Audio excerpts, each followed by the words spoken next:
Is the spectrum a fingerprint of a graph? This is one of the main questions that I'm researching during my time here at Eindhoven University of Technology.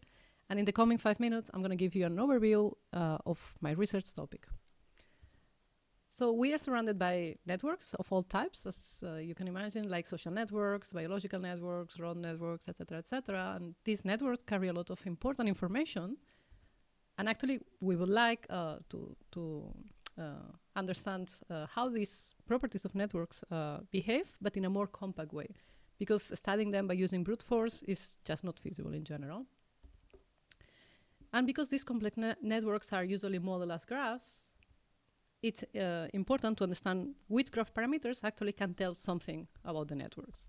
So in my research, I look at eigenvalues of graphs. So in this case, we have here the Petersen graph representing a very nice church in Barcelona.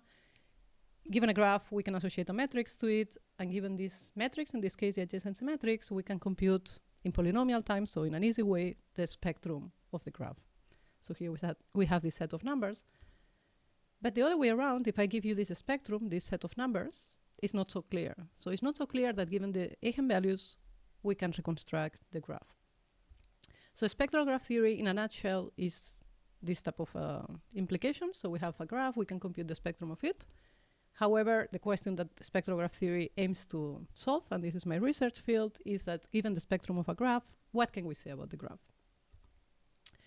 The motivation for these research fields comes from many other research fields. For example, from chemistry, it's important to understand that two different molecules sometimes have the same eigenvalues, and they behave in a similar way, but the molecules actually are different. So this is interesting for chemists also. The research question that we are aiming to answer, like is the spectrum a fingerprint of a graph, actually comes motivated from physics from the 60s, when Kak asked the question, can we hear the shape of a drum? So here you have the musical instrument, and the question is like, the frequencies, the sounds would correspond to the eigenvalues, and the question is like, could two different drums produce the same frequencies? This is the analog question that we try to answer in discrete mathematics. A very important motivation comes from computer science, from the graph isomorphism problem, because it's not known what is the complexity of solving this difficult problem, the graph isomorphism. But if the eigenvalues would recognize the graphs, it would be easy to actually distinguish different graphs. So this is one of our main motivations. And finally, it's just important to understand how large networks behave, and the spectrum can say a lot of things about networks. So there are many graph properties that actually can be deduced from the spectrum of a graph. For example, the number of nodes, those are easy ones, the number of edges, number of triangles, if the graph is bipartite, if the graph is regular, and many more. So I just listed some here. But the main research question we try to answer is, are almost all graphs determined by the spectrum? Informally speaking, this would be equivalent to say, or to ask, is the spectrum a fingerprint of a graph? And the answer in general is no, because otherwise the field will be very easy. Here you have an instance of two distinct graphs, two non-isomorphic graphs. One, well, they have the same number of nodes, same number of vertices, even the same number of triangles, 0, but one is disconnected and one is connected. So obviously they are different. But if I compute the eigenvalues, they have the same spectrum. So these are the troublemakers. These are the guys we aim to understand. And we say that a graph is determined by the spectrum, actually. If every graph which has the same spectrum, which is co-spectral, is isomorphic to it. So let me give you some examples. Cycles are known to be ds, determined by the spectrum. Paths are also known to be ds, but this disjoint union of cycles and paths is actually a hard problem that was solved in a research paper. So this shows you that it's a difficult problem in general. And in fact, it's very difficult because there is a conjecture related to the field, to this question, by Van Dam and Hammers. They suggest that almost all graphs are actually determined by the spectrum. These are the authors. And there are some results in favor of the conjecture. So there are some graph families for which we know the conjecture is true. There are also some computational results that support the conjecture.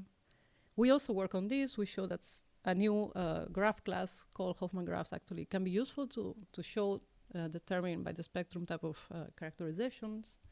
And there are many more results. There is a whole research community working on this conjecture.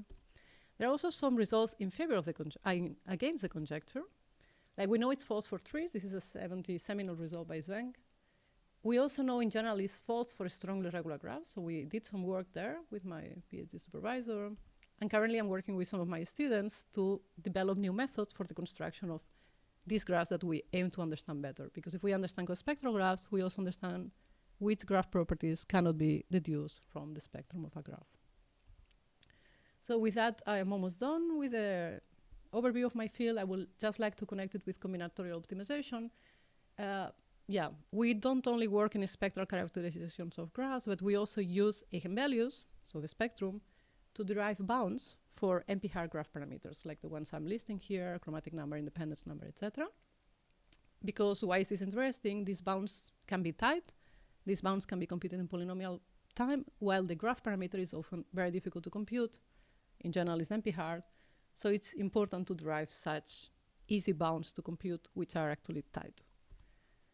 There are other applications of eigenvalues in combinatorial optimization, and I would like to just mention, for example, some applications in terms of like ranking, clustering, etc. Eigenvalues are very powerful also in other fields like computer science, optimization, etc. And with that, I would like to close this presentation. Thank you for listening.